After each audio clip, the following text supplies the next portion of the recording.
Hey guys, Wolfie here. This is part 2 of the whole thing. This is part two of 3. Basically part 1 was just like information on the count what's to come in the February for the DFFOO Global.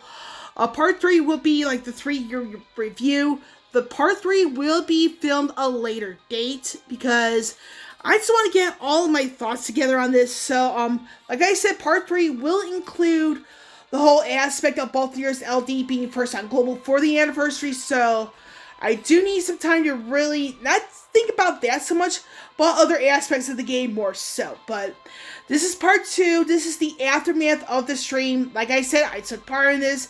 I will be owning up to anything I said. I do apologize if I've offended anybody. So, with that bit out of the way, I will go into further opinions about certain aspects, including Balthier's LD, why I feel Fang was a much better candidate, that sort of thing. So with that, I'll meet you all at the home screen. And the usual, just before I go pause this video, the usual disclaimer applies. Any opinion in this video is my opinion and my opinion only. So I'll be back. Okay, so I am back. So with Balthier's LD being the next one coming to Global first, what do I think about that? Now, I am surprised and not surprised at the same time. Now, the reason why I am not surprised because, according to some, Balthier's has been requested. However, was he the only one that was requested to some extent? Come on now. Just because people were asking for Balthier does not mean he was the only one that was requested. The other person that was actually requested was Fang because, and this was circa Ultimate Odin on Global, where Fang was in desperate need because she is severely outdated, more so than Balthier, because Balthier, yes, he actually has the means to steal buffs for himself. And you have to work him up to where, even with the LD now, you have to work him up to where he could be a benefit to the party. However, Fang, she needs a lot more work than Balthier. But that is just my opinion. So, again, I am not surprised because he has been requested. But you have to think about it at the same time. He wasn't the only one requested. Because another person that was requested and was more deserving of it, in my opinion, was Fang. However, I do have a feeling, though, because Fang was not part of the equation, if she is confirmed to get her LD in February for JP, that might be a good reason why. However, with that, all aspects of that out of the way, there was talk of like, okay, who should be LD first for Global for the 3rd anniversary? Yeah, Balthier's name was coming up, Fang's name was coming up, believe it or not. Then you have some other characters, like the twins from Final Fantasy XIV, Alphinaud and Alice. Now, the reason why Alice, I don't think was, like, even in contention is because of a lost chapter coming to JP a little later on this year. That is Kadaj, where Alice and Maria are actually synergy, and we know that one of the two, between Alice and Maria, is going to be getting their LD debut alongside Kadaj. So, that's probably a good reason why Alice and Maria were left out of the question.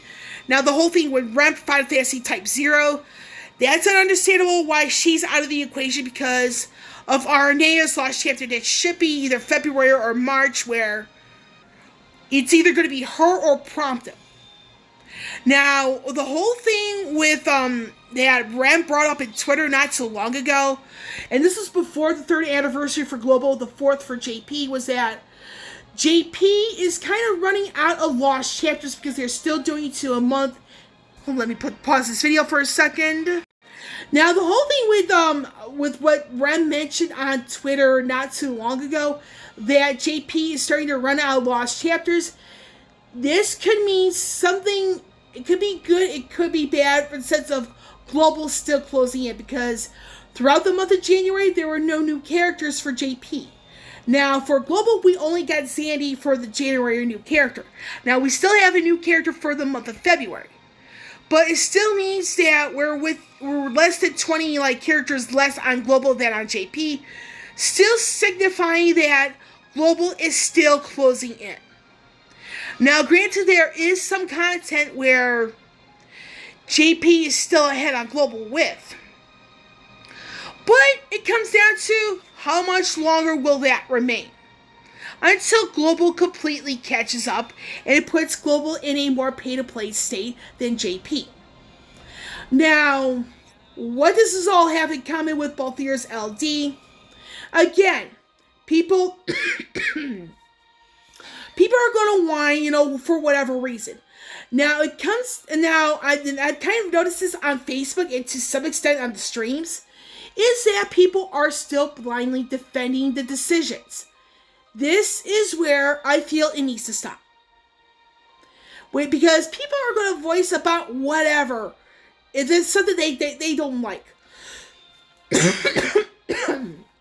Because if people are not allowed to voice whatever, it makes this community look really bad.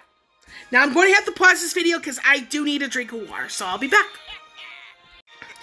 Okay, so I am back, so hopefully I should be, my voice should be drying up so sudden like that. But the thing is, this comes down to people expressing their opinions as they see fit.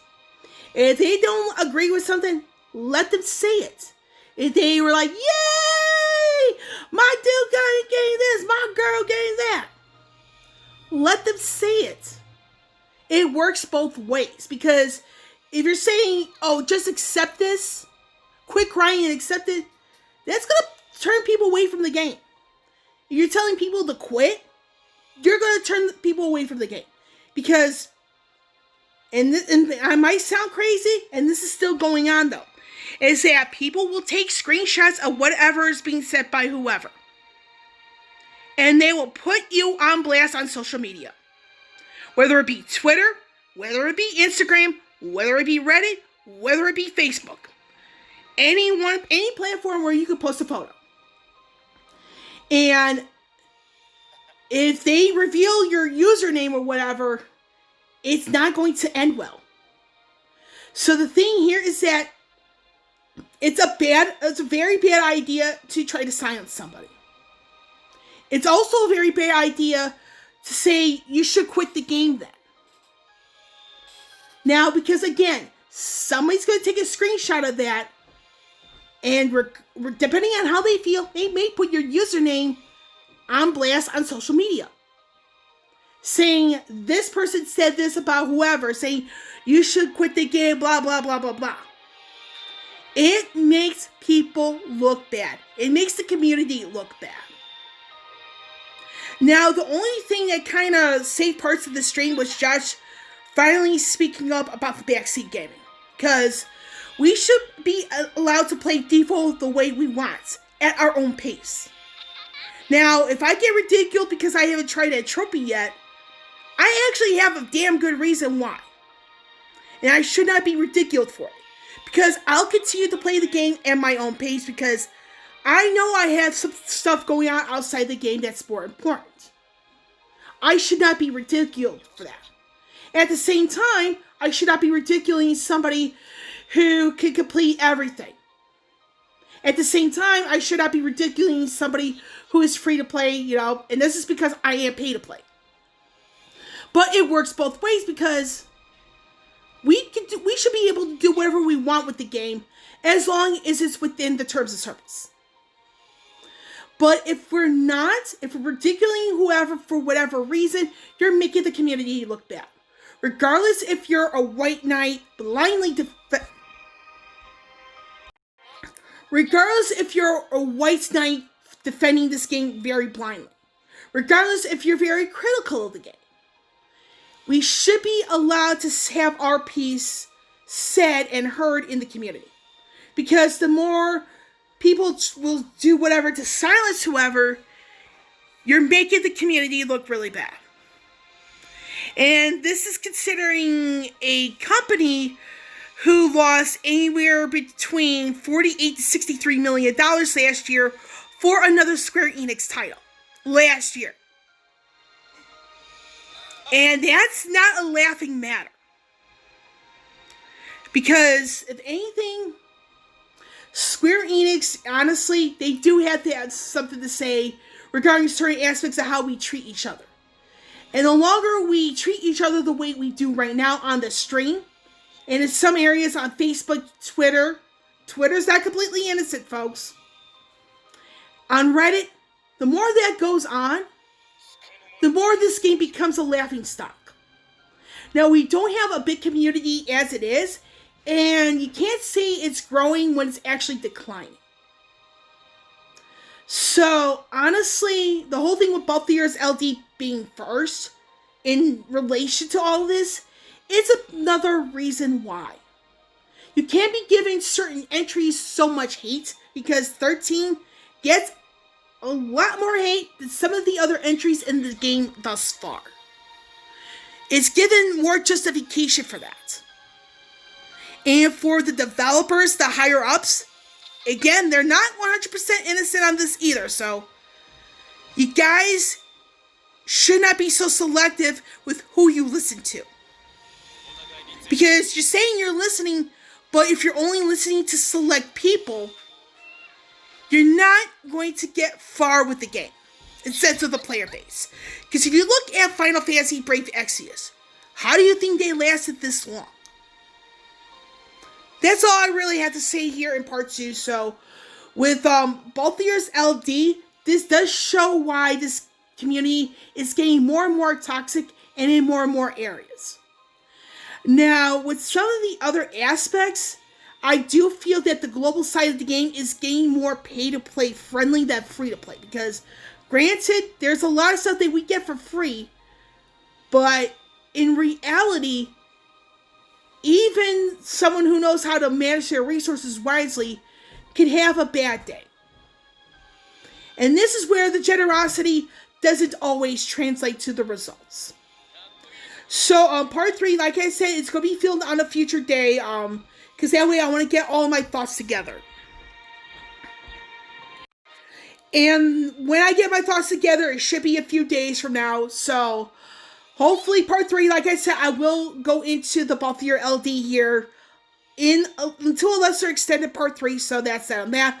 So I'm done with this video. With Wolvietheirishrugrat signing off, I will catch you all on the flip side.